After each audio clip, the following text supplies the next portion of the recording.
ఈ ఆలోచన వచ్చినప్పుడు అంటే పొలిటికల్‌గా పొలిటికల్‌గా దిగాలన్నప్పుడు నీ జాబ్ గాని, లేకపోతే ఇంత కష్టపడి ఒక ఉద్యోగం బీటెక్ చేసి ఇంత ఉద్యోగం సంపాదించుకున్నప్పుడు గాని, ఈ జాబ్‌ను వదులుకోవాలి. ఇది హ్మ్. అవసరమా అని అనిపియలేదా? ఈ ఈ థాట్ వచ్చినప్పుడు ఎవరితోని మొట్టమొదటిగా పంచుకున్నారు? నాకు ఫస్ట్ ఆఫ్ ఆల్ మా ఫాదర్ చేసేది ఈ పోరాటాన్ని చూసిన తర్వాత నాకు ఈ జాబ్ కూడా వద్దు. ఫస్ట్ మా ఊరు మంచిగయితే నాకు అదే చాలనిపించింది. హ్మ్. ఎందుకంటే ఒక్కటి కాదు, 2 కాదు, హ్మ్. ప్రాబ్లమ్స్ చాలానే ఫేస్ చేస్తున్నారు ఊరు హ్మ్. ప్రజలు.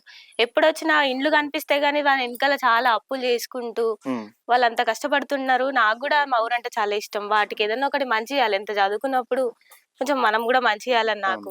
మా డ్యాడీయే నాకు అంటే ఈ ఇన్‌స్పిరేషన్. ఈ రాజకీయాలు చూస్తే మీకేమనిపించింది? ఫస్ట్ ఇప్పుడు అంటే గత సంవత్సర కాలంలో, ఈ 10 సంవత్సరాల కాలంలో బీఆర్ఎస్ పార్టీ నీళ్లు, నిధులు, నియామకాల పేరుతోని మన తెలంగాణ మనం సాధించుకోవాలని తీసుకొచ్చిర్రు. అవును. ఆ 9.5 సంవత్సరాల పరిపాలన చూస్తే మీకెట్లా అనిపించింది? ఇప్పుడు ఆలోచిస్తే, ఇప్పుడున్న విధానాలు హ్మ్. ఆలోచిస్తే. అంటే నేను ఏ గవర్నమెంట్‌ని గూడా ఇది బాలేదు అని జెప్పను. అంటే హ్మ్. ఈ రాజకీయ నాయకులను చూస్తే మీకేమనిపించింది? రాజ నిజంగా ఇంత హ్మ్. దగ్గర ఉండి, ఇన్ని సమస్యలు తెలిసి ఉండి, ఎందుకు తీర్చలేకపోతున్నారని ఒక డౌటు. ఇదిక్కడ ప్రాబ్లమ్ అనేది సీఎమో వాళ్ళెవరో గాదు. హ్మ్. వాళ్ళు ఫండ్స్ ఇస్తారు, చేయమంటారు. కానీ హ్మ్. కిందున్న అధికారులు నాయకులు. సరిగ్గా హ్మ్. కిందున్న నాయకులు సరిగ్గా పట్టించుకోక, హ్మ్. మరి వాళ్ళు స్వార్థానికి చూసుకుంటున్నారో ఎందుకో తెలీదు. మరి హ్మ్. మనం పై పై ఆర్డర్స్‌కెళ్తే మేమిచ్చాము ఆర్డర్స్. హ్మ్. చేయమన్నాం గదా! చేయమని వాళ్ళు కరెక్ట్‌గానే ఇస్తున్నారు. కిందున్న వాళ్ళు గూడా అంత కరెక్ట్‌గా వర్క్ చేస్తే మనకిదంతా ఉండేది గాదు. హ్మ్.